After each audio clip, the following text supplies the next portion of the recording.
اعوذ باللہ من الشیطان الرجیم بسم اللہ الرحمن الرحیم ومن الناس من يشري نفسه ابتغاء مرضات الله والله رؤوف بالعباد۔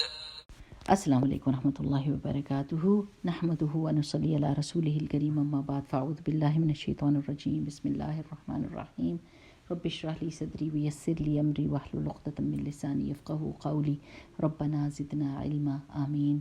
میری پیاری بہنوں، پچھلے سبق میں ہم نے یہ پڑھا تھا کہ اللہ سبحانہ و تعالیٰ نے منافق کی کچھ علامات بتا دی تھی ہم کو کہ اس کی قول اور عمل میں فرق ہوتا ہے، وہ بات کچھ اور کہتا ہے اور جو لوگوں کو امپریس کرنے والی باتیں ہوں وہ کرتا ہے، باتیں زیادہ کرتا ہے، اللہ کی قسمیں کھاتا ہے، اور جب عمل پر آتا ہے تو ایسا فساد پھیلاتا ہے جس کی وجہ سے کھیتیاں اور نسلیں تباہ ہو جاتی ہیں، دماغی طور پر اور معاشرتی طور پر اور روحانی طور پر خرابی اور فساد کو پھیلاتا ہے، اور اللہ سبحانہ تعالیٰ کو وہ فساد نہیں پسند۔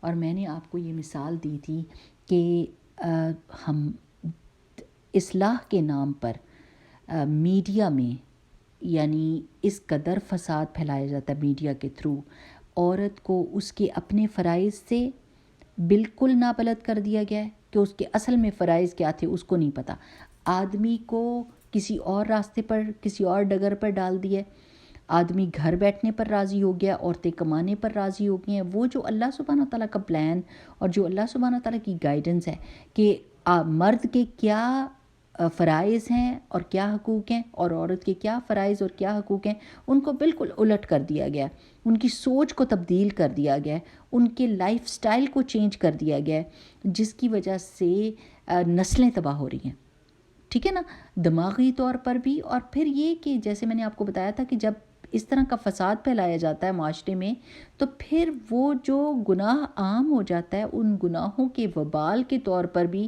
کھیتیاں اور نسلیں تباہ ہو جاتی ہیں، جیسا کہ قرآن میں آتا ہے کہ اعوذ باللہ من الشیطان الرجیم وَلَوْ أَنَّ أَهْلَ الْقُرَىٰ آمَنُوا وَاتَّقَوْا لَفَتَحْنَا عَلَيْهِمْ بَرَكَاتٍ مِّنَ السَّمَاءِ وَالْأَرْضِ وَلَٰكِنْ كَذَّبُوا فَأَخَذْنَاهُمْ بِمَا كَانُوا يَكْسِبُونَ۔ سورۃ الاعراف کی آیہ نمبر 96 ہے کہ اللہ سبحانہ تعالیٰ فرماتے ہیں کہ اگر بستی والے ایمان لے آتے اور تقوی کی روش اختیار کرتے تو ہم برکات کھول دیتے ان کے لیے آسمان اور زمین سے، لیکن انہوں نے جھوٹ بولا تو پکڑ لیا ہم نے ان کو بوجہ اس کے جو انہوں نے کمائی کی، یعنی جھوٹ کا وبال اور فساد کا وبال اللہ تعالیٰ کی پکڑ کا سبب بنتا ہے، ٹھیک ہے نا۔ اور پھر یہ ہم نے پڑھا تھا کہ جو ایسا تکبر والا بندہ ہوتا ہے، جھوٹا اور فسادی بندہ ہوتا ہے، جھگڑالو ہوتا ہے، وہ اگر اس کی اصلاح بھی کرنے کی کوشش کی جائے تو وہ آگے سے ایسا اکڑ جاتا ہے، اپنی گناہ کے اوپر جم جاتا ہے اور توبہ نہیں کرتا اور غصہ کرتا ہے اس بات کے اوپر کہ اس کی اصلاح کی جائے، اس کی عزت اور اس کا وقار جو ہے یا جھوٹی شان شوکت جو ہے اس کو مجبور کر دیتی ہے کہ وہ اپنی جھوٹی بات پر بھی جمع رہے اور دوسرے کی اصلاح کو قبول نہ کرے، تو ایسے لوگوں کا ٹھکانہ جہنم ہوگا۔ اب قرآن کا اسلوب یہ ہے کہ جہاں پر جہنم کی بات ہوگی وہاں پر جنت کا ضرور ایگزٹ اللہ تعالیٰ دیں گے، جی بالکل، جیسے فائر ایگزٹ ہوتا ہے نا کسی بھی بلڈنگ میں، اللہ سبحانہ تعالیٰ ضرور بالضرور وہ فائر ایگزٹ بتاتے ہیں کہ اگر تم نے نکلنا ہے، تم نے یہ نہیں بننا، تو ہم کہتے ہیں نہیں اللہ سبحانہ تعالیٰ ہم نے یہ نہیں بننا، تو اللہ تعالیٰ فوراً جنت کے بارے میں بتا دیتے ہیں، اور جہاں پر جنت کی بات آئے گی تو پھر اللہ سبحانہ تعالیٰ سیدھا راستہ دکھانے کی اور اس کا کانسیکوینس بتاتے ہیں کہ یہ سیدھا راستے پہ جاؤ گے تو جنت ہوگی، اور اگر کہیں اور بھٹکنے کی کوشش کی تو یہ انجام ہے، تو اللہ تعالیٰ وہاں جہنم کا بھی بتا دیں گے، ٹھیک۔ اب جہاں پر جہنم کی بات آئی تو اللہ سبحانہ وتعالیٰ جنت کی اور اللہ اپنی رحمت کی بات بھی کریں گے اور مومن کی بات کریں گے منافق کے بعد۔ اور آپ اس کو بھی دیکھیں گے کہ منافق کی ڈسکرپشن کتنی ڈیٹیل سے اللہ سبحانہ وتعالیٰ نے دی ہے، اور مومن کی ذرا دیکھیے ایک آیت ہے بس، اور وہ کیا ہے اعوذ باللہ من الشیطان الرجیم، بسم اللہ الرحمن الرحیم۔ وَمِنَ النَّاسِ، اور لوگوں میں سے بعض، من یشری، جو بیچ ڈالتا ہے، کوئی ایسا بھی ہے جو بیچ ڈالتا ہے، نفسہ، اپنے نفس کو، کس کے بدلے میں؟ ابتغاء مرضات اللہ، چاہنے کے لیے اللہ تعالیٰ کی رضا کو، اللہ تعالیٰ کی رضا کو جاننے کے لیے اپنی جان کو بیچ دیتا ہے۔ واللہ، اور اللہ تعالیٰ، رؤوف بالعباد، بہت زیادہ شفقت کرنے والا ہے اپنے بندوں کے اوپر۔ اب آپ نے نا، آپ کو عربی بھی بہت ساری سمجھ آنے لگ گئی ہے۔ من کا مطلب ہوتا ہے سے، ٹھیک ہے؟ الناس تو آپ کو پتہ ہے نا، لوگ، انسان کی جمع ہے۔ اور یشری بیچ ڈالنا، نفسہ ہو، نفس بھی آپ کو پتہ ہے، ٹھیک ہے؟ مرضات، مرضی ہم کہتے ہیں نا اردو میں، یہ بھی آپ کو پتہ ہے۔ اور رؤوف ان کا مطلب بہت زیادہ شفقت فرمانے والا بالعباد، اپنے بندوں کے ساتھ۔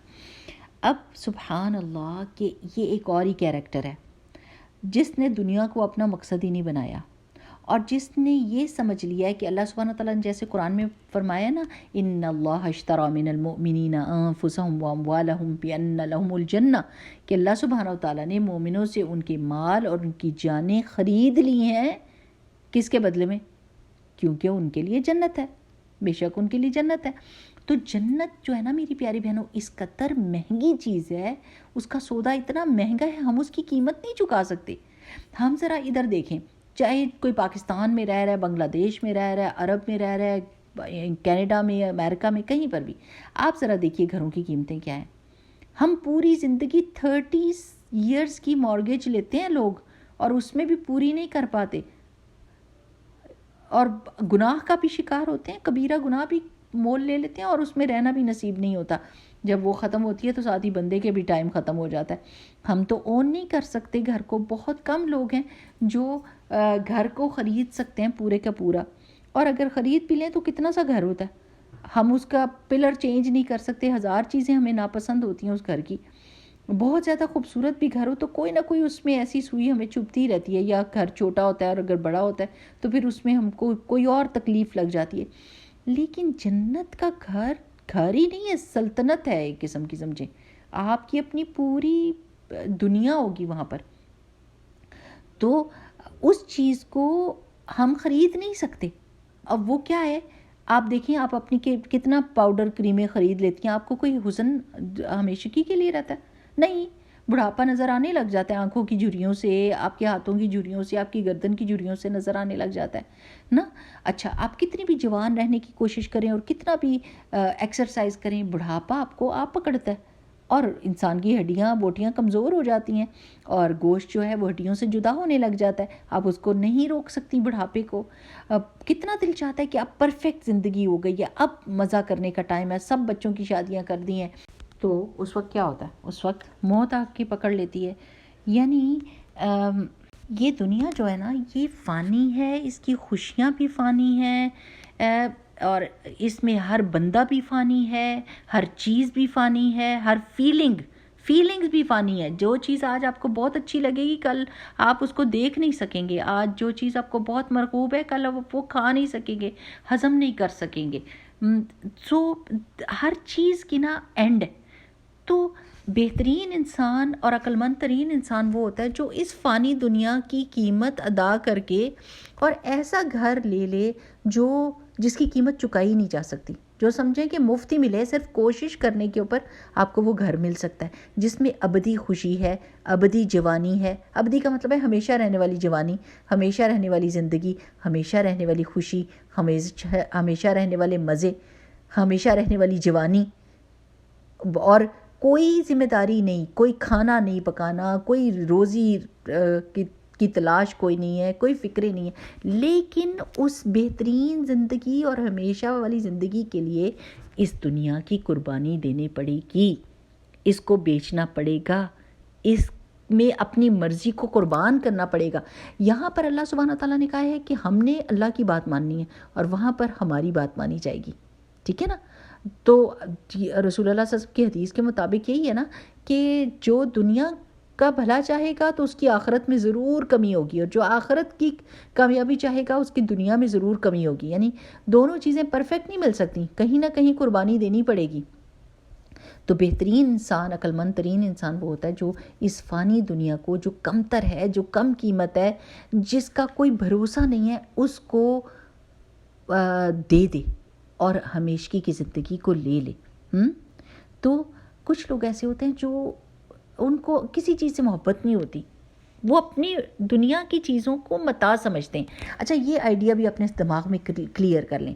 میں نے بچوں کو یہ بتایا تھا کہ یہ دنیا کی حیثیت پتہ کیسی ہے؟ جیسے آپ برتن دھونے والے اسپنج استعمال کرتے ہیں نا، یا جو اسکرب استعمال کرتے ہیں جس سے برتنوں کو مانجتے ہیں، تو آپ اس کو کیا کرتے ہیں؟ اس سے محبت کرتے ہیں کہ نہیں جی یہ تو بڑا ہی اچھا اسپنج ہے، اس کو تو وہ 2 دن کے بعد گندا ہو جاتا ہے تو آپ اس کو اٹھا کر باہر پھینک دیتے ہیں اور آپ اس کو اپنے پاس نہیں رکھتے، آپ نیا لے آتے ہیں۔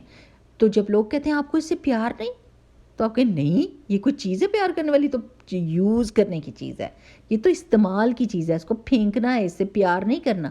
تو میری پیاری بہنوں، یہ دنیا استعمال کی چیز ہے، یوز کی چیز ہے، پیار کی چیز نہیں ہے۔ اس سے پیار نہیں لگانا، نہ کپڑوں سے پیار کرنا ہے، نہ جوتوں سے پیار کرنا ہے، نہ گھروں سے پیار کرنا ہے، نہ اس دنیا سے پیار کرنا ہے، اللہ سے پیار کرنا ہے۔ اللہ سے پیار کرنا ہے، اس دنیا کو استعمال کرنا ہے۔ جیسے وہ مثال ہے نا کہ کشتی ہے اور یہ جو دنیا ہے نا یہ پانی کی طرح ہے۔ اب آپ کی زندگی شروع ہو گئی ہے تو آپ نے پھر کشتی اور پانی کا ساتھ ہی ہے نا، کہ کشتی نے پانی کے اوپر ہی چلنا ہے، پانی اس کی ضرورت ہے نا۔ لیکن پانی کو جب کشتی کے اندر آ جائے تو کیا کرے گا؟ کشتی کو ڈبا دے گا، ڈوب جائے گی کشتی۔ تو یہ دنیا بھی جو ہے نا یہ باہر ہی رہنی چاہیے، استعمال کے لیے ہی، یہ ہمارے دل کے اندر نہیں آنی چاہیے۔ جیسے ہی آئے گی تو تباہ بربادی کر دے گی، مار دے گی بندے کو، ٹھیک ہے نا۔ تو ایک مومن جو ہوتا ہے وہ اپنی جان کو، اپنے مال کو، اپنی پسند کو، اپنی خواہش کو، سب کو اللہ کے آگے سرنڈر کر دیتا ہے، جھکا دیتا ہے، عاجز ہو جاتا ہے کہ اللہ میری خواہش کچھ نہیں، آپ کیا چاہتے ہیں، آپ کی کیا مرضی ہے، آپ مجھے بتائیے میں نے کیسے کپڑے پہننے ہیں، میں نے کیسے دوستوں سے دوستی کرنی ہے، میں نے کون سی چیز کھانی ہے، کس چیز سے دور رہنا ہے، کون سی فیلنگز مجھے اچھی ہے میری ذات کے لیے، کون سی چیزیں بری ہیں۔ تو اللہ سبحانہ و تعالیٰ کی مرضی کے آگے اپنے آپ کو ایسے جھکا دیتا ہے جیسے، کیونکہ ہم غلام ہیں نا، ہم اللہ سبحانہ و تعالیٰ کے بندے ہیں۔ اور غلام نوکر کی طرح نہیں ہوتا۔ نوکر تو کہتا ہے اگر آپ نے اس کو جھڑک دیا وہ کہے گا آپ اپنا کام کریں، میں کہیں اور جا کے نوکری کر لیتا ہوں۔ لیکن غلام جو ہوتا ہے نا اس کو مالک اس کا اون کرتا ہے، غلام کی کوئی مرضی نہیں، وہ اس کو آدھی رات کو کہے اٹھو یہ کام کرنا ہے تو غلام کی مرضی کو نہیں، وہ اٹھے گا کام کرے گا، کیونکہ اس کی جان بکی ہوئی ہے۔ تو اللہ سبحانہ و تعالیٰ کی، ہم اللہ تعالیٰ کے بندے ہیں، اللہ تعالیٰ ہمیں کہیں کہ فجر میں اٹھنا ہے تو ہم اٹھیں گے، چاہے ہماری نیند، ہماری خواہش، ہماری مرضی کچھ اور ہو، لیکن ہم کہیں گے نہیں، ہم نے اللہ سبحانہ، کیونکہ ہم سودا کر چکے ہیں، کیونکہ ہم نے جب لا الہ الا اللہ محمد رسول اللہ کہا ہے نا میری پیاری بہنوں، تو ہم نے ایک کانٹریکٹ پہ سائن کر دیا ہے، میری کوئی مرضی نہیں، اللہ کی مرضی ہے، میں اللہ کی بات مانوں گی، میں اللہ سبحانہ تعالیٰ کی عبادت کروں گی، میں اللہ سبحانہ تعالیٰ کی مرضی پہ چلوں گی۔ اور یہ کانٹریکٹ سائن کر دیا۔ اب ایسا نہیں ہو سکتا کہ آپ نے اپنے آپ کو سائن بھی کانٹریکٹ کر دیا اور آپ کہیں نہیں وہ بھی مجھے چاہیے اور یہ بھی مجھے چاہیے، ٹھیک ہے نا۔ ایسا تو نہیں ہو سکتا کہ آپ کسی دکان پر جائیں اور سودا خرید لیں اور دکاندار کو پیسے جو دیے ہوں اس کے ہاتھ سے پکڑ کے واپس لے لیں کہ نہیں پیسے بھی میرے ہیں اور یہ چیز بھی میری ہے۔ ایسا ہوگا کبھی؟ نہیں نہ ہوگا۔ آپ کو تو کچھ جو آپ نے دیا ہے وہ دینا ہی ہوگا، تبھی چیز ملے گی نا۔ تو ہم نے اپنی جانوں کو اللہ تعالیٰ کی مرضی کے بدلے میں بیچ دیا ہے۔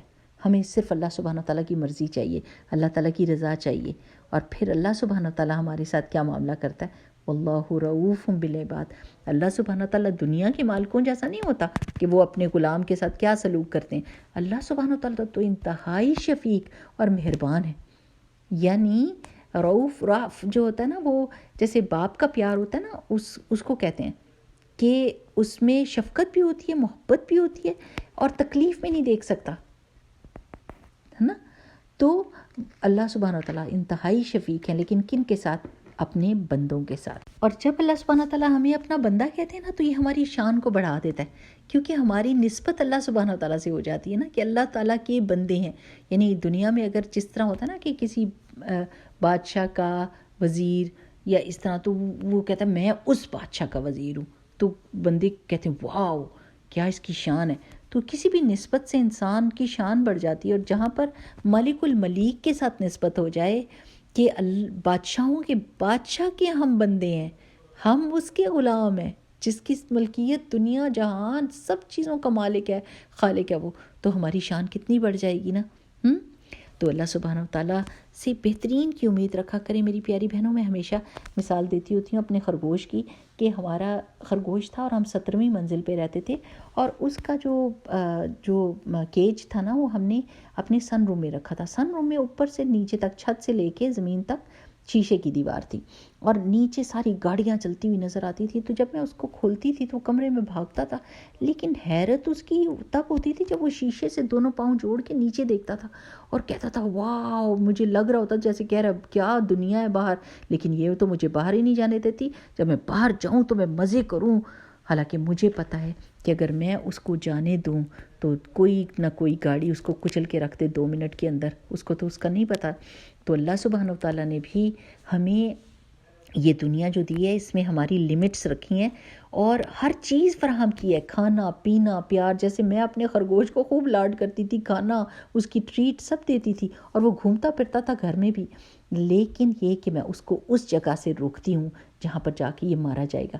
تو اللہ سبحانہ و تعالیٰ نے بھی جو حدود اور جو پابندیاں ہم پر لگائی ہیں وہ ہماری اپنی حفاظت کے لیے لگائی ہیں، اور اللہ تعالیٰ کو پتہ ہے کہ کون سی چیز ہمیں فائدہ دینے والی اور کون سی نقصان دینے والی ہے. تو اللہ سبحانہ و تعالیٰ سے بہترین گمان رکھنا چاہیے، اللہ تعالیٰ کی ہر بات کو ماننا ہے اس دنیا میں، تاکہ ہمارا وہ وقت آئے جب اللہ سبحانہ و تعالیٰ ہماری ساری خواہشوں کو پورا کرے جنت کے بیچ میں. اللہ تعالیٰ سے دعا ہے کہ ہم سب کو اللہ سبحانہ و تعالیٰ قیامت کے دن اپنے عرش کے نیچے جمع کرے، جنت میں سب سے پہلے جانے والوں میں سے کرے، محمد رسول اللہ صلی اللہ علیہ وسلم کے ہاتھ سے حوض کوثر کا پانی پلائے، اور ہم جنت میں بیٹھ کے خوب اس دنیا کی باتیں کریں کہ ہم ایک دوسرے کو جانتے نہیں تھے، ہم نے ایک دوسرے کو دیکھا نہیں تھا، لیکن اللہ کی خاطر ہم ایک دوسرے سے محبت کرتے تھے، اللہ تعالیٰ کی باتیں کرتے تھے، اللہ تعالیٰ کے کلام کو سمجھنے کی کوشش کرتے تھے، اور ہاں ہم نے اپنی جانوں کو اللہ کے آگے بیچ دیا تھا. ہاں ہم نے اپنی ہر مرضی کو اللہ سبحانہ و تعالیٰ کے حکم اور اللہ تعالیٰ کی خوشی کے آگے سرنگو کر دیا تھا، اور ہم اللہ تعالیٰ کے تابعدار تھے اور اپنی پوری کوشش کیا کرتے تھے کہ اللہ ہم سے راضی ہو جائے. تو اللہ سبحانہ و تعالیٰ نے اس چیز کا کتنا بڑا بدلہ دیا اور کیا شان ہماری بڑھا دی. اللہ تعالیٰ ہمیں اس قابل کرے کہ وہ دن ہم دیکھیں. آمین. سبحانک اللہم و بحمدک نشہد ان لا الہ الا انت نستغفرک و نتوب الیک. السلام علیکم ورحمۃ اللہ وبرکاتہ.